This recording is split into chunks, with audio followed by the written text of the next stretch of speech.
Well, I suffer from motion sickness, especially in car rides, and I recently took my family to Disneyland. I figured out a few strategies that really helped me prevent motion sickness from happening while still allowing me to go on and enjoy rides with my family and the kids. I'd love to share what I learned with you today, and I hope that you find this helpful. My first tip is to start your day off right. Each morning before we left the hotel, I took one of these ginger supplements. This is just natural ginger. It's proven to help with digestive issues and motion sickness. Rather than waiting until I started to feel sick, I just took a ginger supplement each morning with my breakfast and put my stomach in a good place to start the day off well. You can find these at the grocery store, pharmacy, anywhere they sell supplements, or they have them on Amazon as well. I'll put a link below. When you're packing your purse or your backpack for Disneyland each day, grab some ginger chews. Put some of these in your backpack as well. I just took a couple throughout the day. I would chew on them maybe while we're waiting in line or after kind of a rougher ride to just keep my stomach in a good place throughout the day. Make sure you're hydrating too and staying cool. If you're overheated or dehydrated, that can just make you that much more likely to get motion sickness. One quick tip for staying cool if you're going in the hot season are cooling towels. They are amazing, and I talk more about them in my other video, which I'll post a link above with tips about going to Disneyland.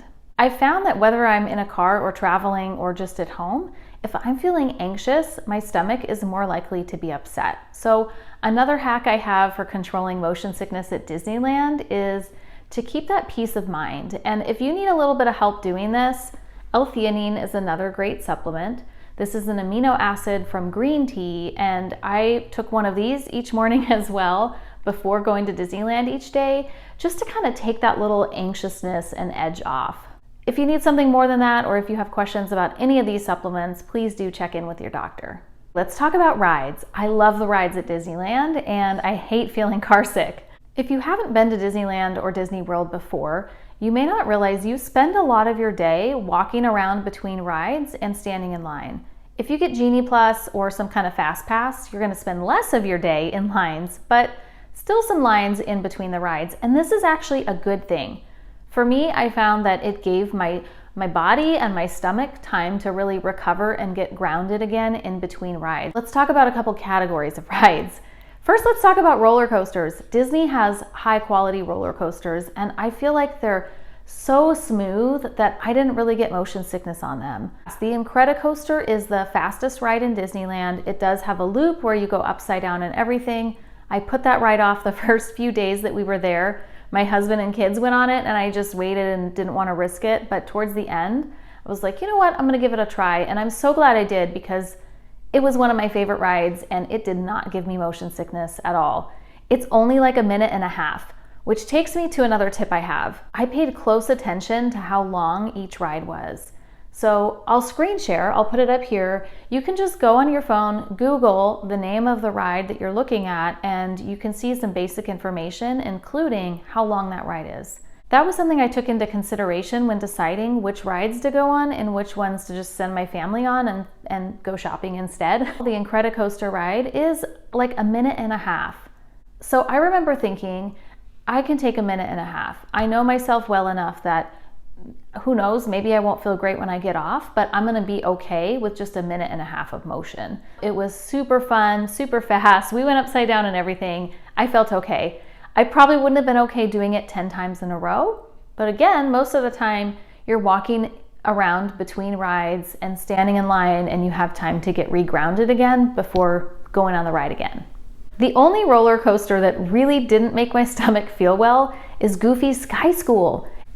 It looks like a little kid ride. It's not super big or super long, but it's really jerky.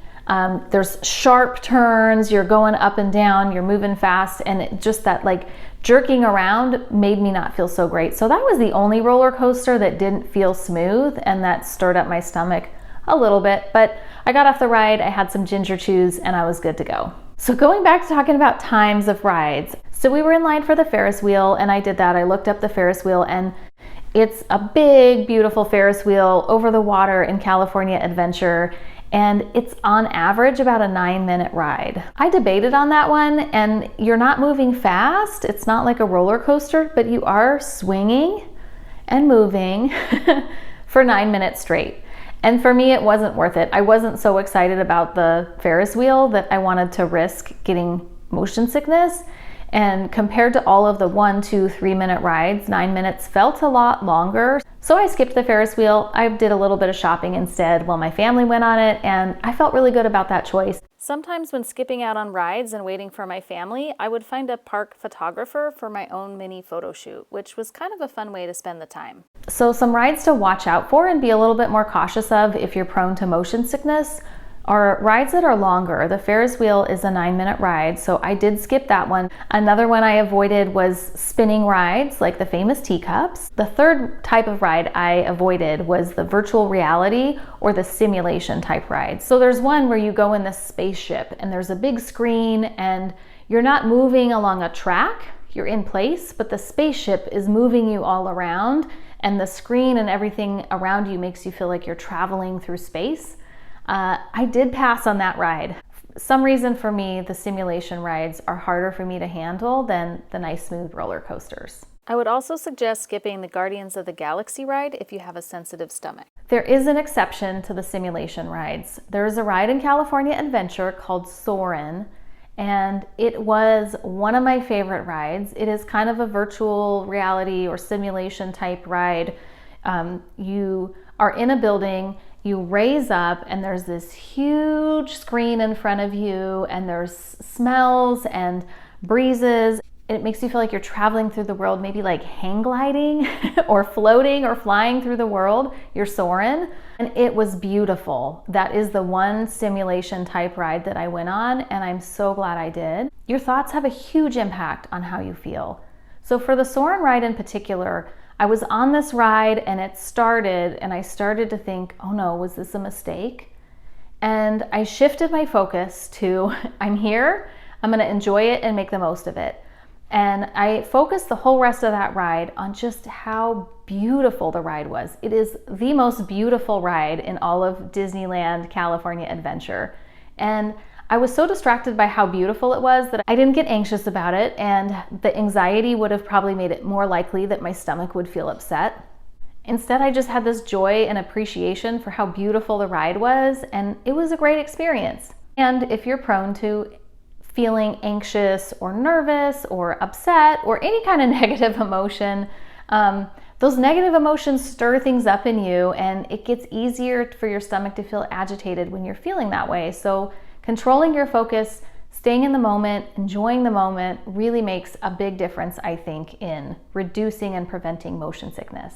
The last thing I'll share is to just know yourself, know your body. Do roller coasters feel better to you, but spinning rides don't? Maybe spinning rides are okay and simulation rides are okay, but roller coasters are not. There's a bit of experimenting that you'll have to do, just really being mindful about what kind of ride you went on and how you felt. Also know yourself when it comes to food. So if you're somebody who gets an upset stomach when you go too long without eating, that's really easy to do in Disneyland because it's so fun, it's hard to stop and eat. Quick tip, you can actually order food while you're in line waiting for a ride. And then when you get off the ride, you can walk over and pick it up and it's ready to go.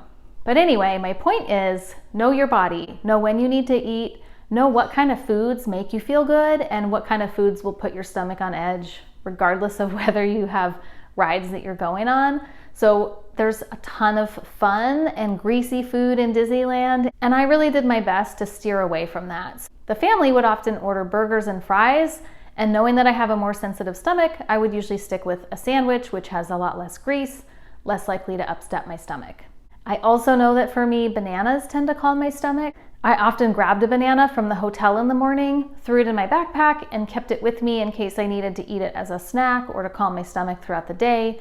If you're at Disneyland and you need a little treat in the afternoon, there are these amazing frozen bananas dipped in chocolate. I ate my fair share of those as well and called it good for my stomach. So I found that by doing all of these things, by eating healthy foods, not getting hungry, staying hydrated, staying cool, taking breaks in between rides, eating the ginger chews, taking ginger, all of that made it to where the trip was super enjoyable and I didn't have to take any car sickness or motion sickness medication. If you're someone who suffers to the point that you do feel like you need to take Dramamine or something like that in order to enjoy your experience at Disneyland or Disney World, consider taking some kids' Dramamine. Kids' Dramamine is made of the same ingredients as the adult one. They're chewable, so they're easy to eat on the go. And I find that usually that one kid's tablet does the trick for me, and I don't get quite as drowsy as I do with an adult. That's exactly half a dose. So if you take one and it wasn't enough and you need the full strength, you can take a second one, and that's equivalent to taking an adult Dramamine. Thank you so much for watching. I really hope that you found some helpful information today that will help you enjoy your trip to Disneyland to the fullest without having to take medication for motion sickness. If you did find something helpful, I'd love it if you gave it a like. And if we haven't met yet, my name's Sara and I'm the mom next door. I'm passionate about finding ways to live life better and then sharing what I learn with all of you. So come along with me, let's be friends, join the village by hitting subscribe.